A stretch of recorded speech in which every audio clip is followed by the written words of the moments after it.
Thank you very much. Good morning, everyone. Thank y'all so much. Thank you, Lieutenant Governor Jones and Speaker Burns, for a great legislative session. And the First Lady and I are here and are honored to sign this historic budget that is going to benefit all Georgians. I want to start by just thanking the team that put in literally countless hours and hard work to make this budget possible, including our OPB Director, Rick Dunn, the whole team at the Office of Planning and Budget for just their long hours and hard work. Rick has only been the director for less than a year, but he's already helped create one of the most impactful budgets in recent history. Unfortunately, like Senator Tillery, he couldn't be with us today, but I just want to acknowledge Rick and OPB's hard work. Thank Chairman Hatchett.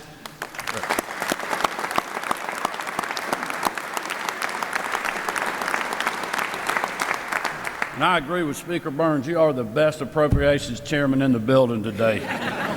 But I want to thank you and Senator Tillery for just all your great work, your communication with us and OPB and our agency heads for just a great budget. So thank you for your leadership and congratulations.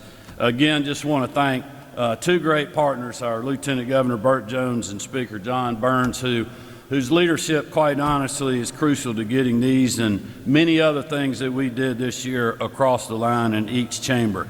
And I just cannot thank the legislators enough for your support for this budget, and for those of you that voted for it in broad bipartisan fashion. I just want to thank you for that, and thank the strong support from the General Assembly. We've got many of our constitutional officers that are here with us today. I know they appreciate this budget, and I appreciate their support. I also want to thank our state agency head folks that are here today, and one of our newest, our new Adjutant General, Dwayne Wilson. Dwayne, welcome aboard. We're glad to have you. Looking forward to your service. We had an incredible change of command service on Saturday, and we're glad you're at the helm, so congratulations.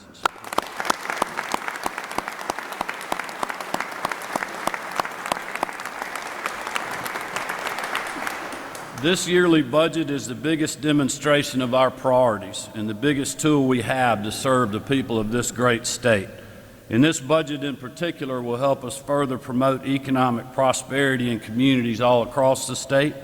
It will also provide Georgia students a quality education, care for health and well-being of our families, and ensure the safety of our neighborhoods. And because we budgeted conservatively and refused to spend beyond our means, we're able to invest in these core areas while also, as mentioned earlier, cutting taxes at the same time. The fiscal year 2025 budget will build on the investments that we made in an incredible amended budget and the budgets that came before as we meet the challenges facing our communities. One of the greatest challenges we've faced, even as we've enjoyed unprecedented economic development, is the recruitment and retention of critical positions like law enforcement officers, teachers, caseworkers, and other public sector roles. In recent years, we've raised pay to offer competitive salaries to these hardworking men and women. And this budget furthers those efforts by offering a 4% cost of living adjustment for all state employees. And while helping all of our workers fight the negative effects of inflation, we're also targeting positions with the highest need and offering additional salary enhancement for roles like public safety officers. This budget will also help us address another side effect of record job creation, and that is the need for affordable workforce housing. HB 916 includes an additional $6 million to the Rural Workforce Housing Program that is already producing quality results. I want to thank Commissioner Nunn and the DCA team for an incredible job they've been doing, because it is our belief that every Georgian should be able to live in the same community where they work. We know that maintaining that growth will require a well-educated workforce.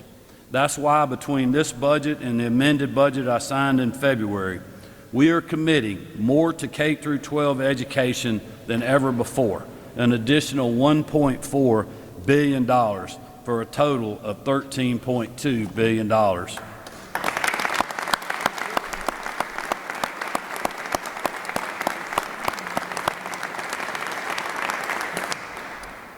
We know just how important teachers are to preparing the next generation for that success, which is why we have raised educator pay faster and by more than ever before in state history.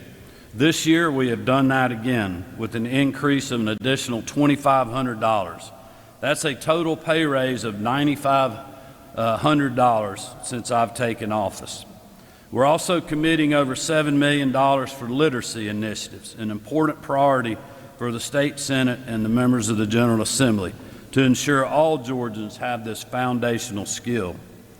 And in a time when far too many parents and loved ones worry about the safety of students and teachers in our classrooms, one of our most serious responsibilities is securing those classrooms. That's why, as the Speaker mentioned, one of our top priorities in this budget was enacting a school safety grant program that will be included annually to provide ongoing state support for school safety as part of the K-12 budget.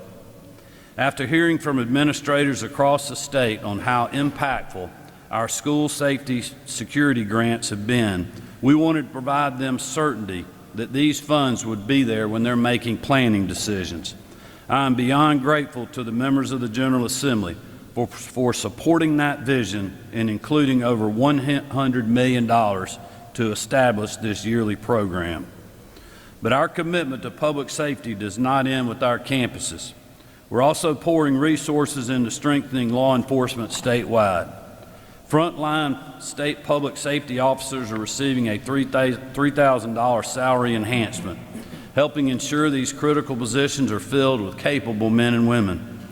We've also allocated over $1.5 million to support an additional trooper school of an additional 35 graduates. Rest assured, we will continue investing in our law enforcement to ensure that they have the training and resources necessary to protect hardworking Georgians. That includes investing in our Department of Corrections, where Commissioner Tyrone Oliver has made improving security and staffing levels a top priority. We allocated a record amount to help achieve that goal, including over $10 million for safety, security, and technology enhancements to intercept contraband. We know that many of the criminals engaged in these activities are also gang members, which is why cracking down on the criminal enterprises has been one of our top priorities for years. This year's budget includes $4.8 million to the GBI to establish a gang task force in Columbus, over $800,000 to expand the Attorney General's gang prosecution unit all across the state. And on top of that, we are putting $1.4 million to standing up the Organized Retail Crime and Cyber Prosecution Unit, again within the Attorney General's office, further building on efforts to combat crime on a statewide level. I again just want to thank the chairman and the members of the General Assembly for their support of these public safety initiatives. We also have made historic investments in the health and well-being of our people. We've already made incredible strides in both increasing access but also improving affordability for health insurance. And I'm proud this budget includes a further $20 million for the state reinsurance program that has been critical to that success. And as our population continues to grow, we're also making sound investments in growing our healthcare workforce.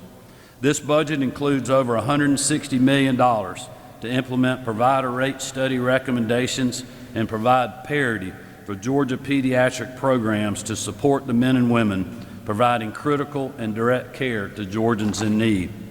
We've also allocated $2 million for 105 new primary care residency slots, $3.3 million for the Board of Healthcare Workforce to address physician workforce needs through the support and development of medical education programs, and finally $900,000 for additional loan repayments for dentists who practice in rural areas. We are also expanding the maternal health pilot program in rural communities with over $1.7 million additional dollars committed to this program that is helping mothers across our state.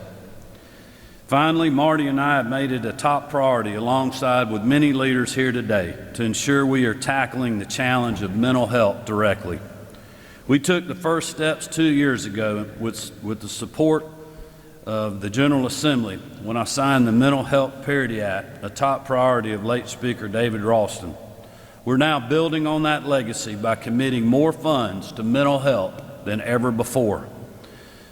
Now we're building on that with $16.5 million for behavioral health crisis centers statewide, $1 million for child advocacy centers to expand mental health services and forensic interviewing for children who have suffered abuse, neglect, exploitation, and trafficking, and $1 million to expand the Veterans Mental Health Services Program. We're also allocating $1.5 million to establish the David Ralston Center for Behavioral Health and Developmental Disabilities at the University of Georgia, ensuring that we remain at the forefront of this issue, building the needed workforce and providing a valuable resource for research.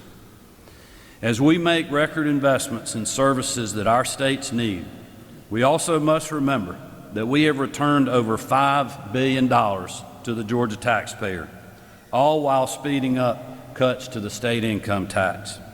When others, including Washington, D.C. politicians, want to spend like there is no tomorrow, here in Georgia, we will continue to balance the budget and put our money where it will have the greatest impact while working together to ensure that we are good stewards of the people's money, because we know that that is your money, not the government's. This year's budget is in line with that philosophy, and I'm grateful to the partners in the General Assembly who supported it. And with that, we'll get it signed. Thank you all for being here.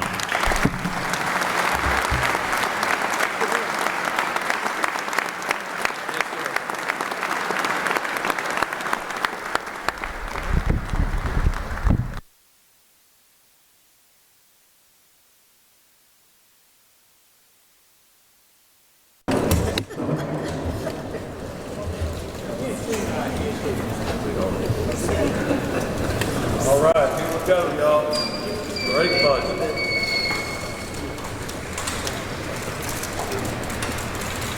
Give this man praise and appropriation.